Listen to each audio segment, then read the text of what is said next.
Life is more absurd than terrible. It's time to decide on a filter for which you choose to view your everyday life. Are you someone who is trying to categorize what film genre they are living in? Do you find yourself laughing at inappropriate moments? Or are you falling into despair and struggling to find the point to anything? Do you look around at the world and find that nothing makes sense and you don't know how to stomach this realization? Then let's go on a thought experiment together. Let's start with defining life as both. First, life is absurd, and absurd means wildly unreasonable. We don't get to choose the family we are born into. Illogical. We obsess over things outside of our control rather than paying attention to our own behavior. Inappropriate. The top OnlyFans earners are making more than doctors or nurses.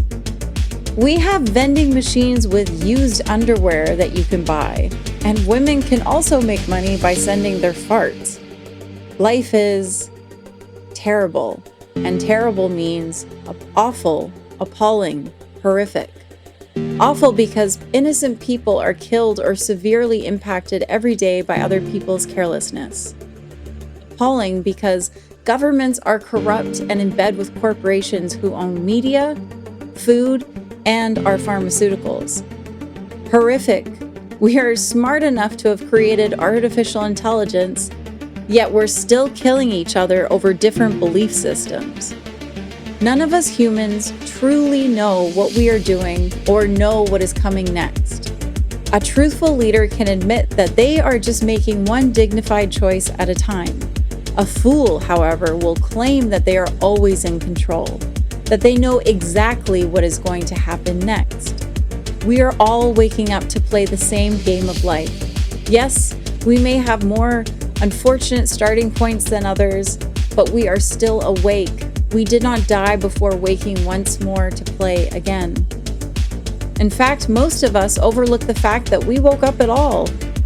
We just opened our eyes and we said to ourselves, "Oh, I'm awake again. I'm alive." Then the wheels begin to turn, the engine starts gearing up. But wait a sec, you woke up. You dismissed the fact that you could have died in your sleep. The game has begun again. You are where you left your avatar last. You're under no obligation to be the same person you were 5 minutes ago. Alan Watts. That's a miracle in itself. The fact that Earth remains another day despite spiraling through space among the objects that could crash through our atmosphere and destroy us like so many times before. It didn't happen. You began another day of the game of life, ate some breakfast, and are now choosing to watch this YouTube video. No one can tell you how to interpret or integrate this profound truth. That you are only alive a short time and will be dead for way longer, or recycled again into another form of stardust, whatever you choose to believe. It is so unfair, yet so hilarious all at the same time. So do we laugh or cry about it? What makes more sense when you zone out and look at the big picture? Heraclitus would shed tears whenever he went out in public. Democritus would laugh.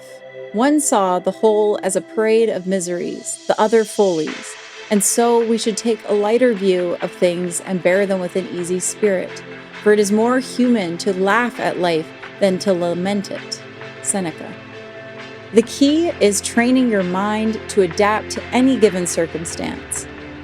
Would those less fortunate than you value your tears of pity, or your inspirational ability to find joy through the terror of being a human? Yes, both aspects of life are true. However, the definition that you choose to focus on is where you ultimately spin your own reality from in front of you.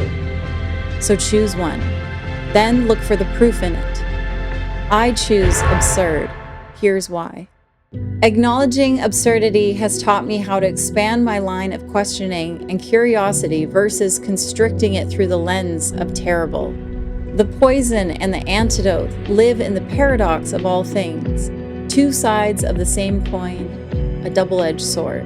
The reaction to war, famine, and abandonment may initially be sadness, depression, and sorrow, but it is just that, a reaction. The sadness may take us for a period of time, but I personally will never choose to live there forever, and perhaps neither should you. What eventually comes, once I or you can have the dilation of space through time, is the long shot. Existing at all is still too remarkable to be worth the definition of terrible eventually. As Charlie Chaplin famously put it, life is a tragedy when seen in close up, but a comedy in a long shot.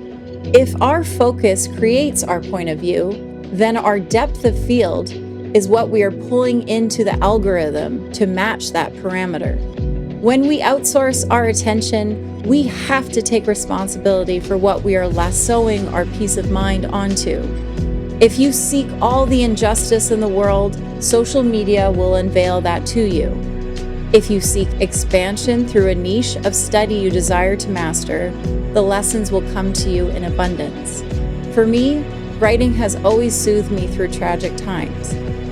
It used to be all dark and twisty poetry until I started opening myself up to the world of comedy.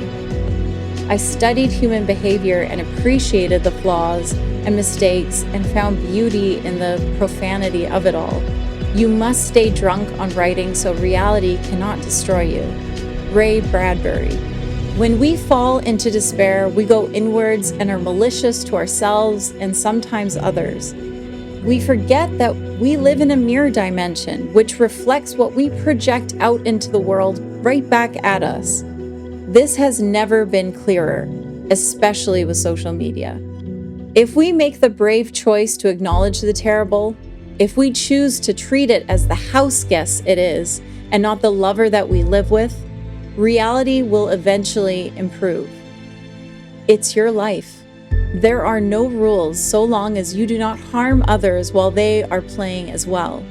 So when people go out of their way to be rude to you, to be so unreasonable it doesn't make sense, laugh in their face.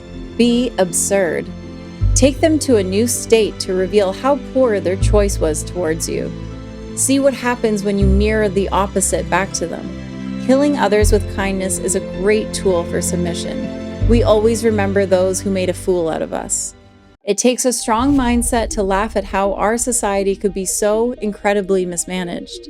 Once you acknowledge it and laugh about it, then it no longer holds power over you, which, as a positive result, allows you to come to a fresh perspective and maybe, if you do the deep work, an actual solution. The problem is not as intimidating as it was before. Like laughing in the face of a bully, you let the air out and size them up, and you can see where they emerge their ugly head from. Remember that we are animals, and we haven't even been wearing clothes that long, driving cars, or growing our food from manure. It's not easy having a dark sense of humor. It just means you have to have a more seasoned brain. Maybe you had so many exposures of terrible things that at some point you just had to decide for yourself to laugh at the hilarity of it all.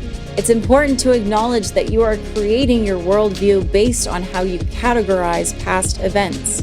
When life surprises us, the first thing we tend to do is look around to see if anyone else noticed the same unexpected occurrence, such as you tripping and falling awkwardly, that person in the insurance line and their angry outburst, or how that person almost ended your life as you walked through the crosswalk.